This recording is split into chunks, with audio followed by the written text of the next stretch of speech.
আমাদের director general of police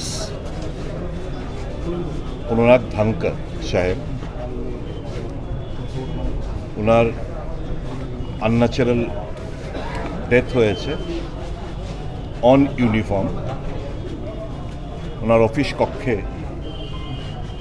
unnatural death সংঘটিত হয়েছে।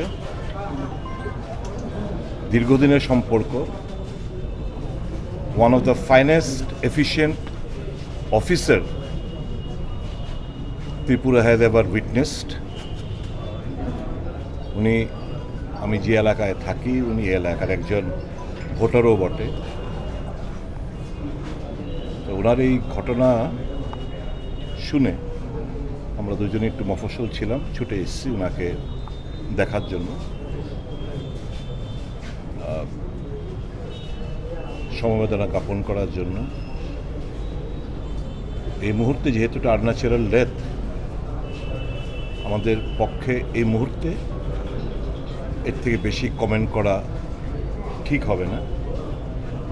তবে এটুকু অনুরোধ করব উচ্চপদস্থ পুলিশ আধিকারিকদের কাছে, one of the finest and efficient police officer এর এই আনন্যাচারাল ডেথ, তার রহস্য উন্মোচন সত্যিকারের অর্থে নিশ্চয়ই করবে। কি পরিস্থিতিতে এরকম ওনার পরিণতি হলো, সেটা নিশ্চয় সঠিক তদন্তের মাধ্যমে বের হয়ে আসবে। কি মানসিক প্রেশার ছিল, লাস্ট কয়েকদিন ধরে আমি আরেকজন উচ্চপদস্থ পুলিশ আধিকারিকের সঙ্গে কথা বলছিলাম।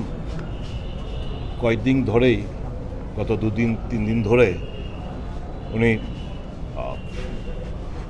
একটু মেন্টাল অ্যাংজাইটিতে ছিলেন। কিসের অ্যাংজাইটি, এই সমস্ত কিছু খুঁজে তদন্তের মাধ্যমে, এরকম তো একটা নজিরবিহীন ঘটনা আমাদের রাজ্যে তো নয়, ভারতে অন ইউনিফর্ম অফিস কক্ষে, বাড়িতে করতে পারতেন, বাড়িতে হতে পারত unnatural death. On uniform office কক্ষে এই আনন্যাচারাল ডেথ সংঘটিত হওয়া অনেক কিছু বিবরণ দেয়। আমি এটাকে এখন পলিটিসাইজ করতে চাই না, শুধু এটুকুই বলবো, সঠিক তদন্ত এবং অতি অবশ্যই আমাদের এখানে হাইকোর্ট আছে, হাইকোর্টের বিচারপতিদের তত্ত্বাবধানে সঠিকভাবে যেন তদন্ত করা হয়, কোনো কিছু যেন হাসাপ না করা হয়, কোনো কিছু যেন ধামাচাপা না দেওয়া হয়। কি পরিস্থিতিতে ওনাকে এরকম সিদ্ধান্ত নিতে আনন্যাচারাল ডেথ সংঘটিত হলো, তা খুঁজে বের করার জন্য ত্রিপুরার একজন নাগরিক হিসাবে আমি অনুরোধ জানাবো সরকারের কাছে। নিশ্চয়ই, সেটাই তো আমি বললাম।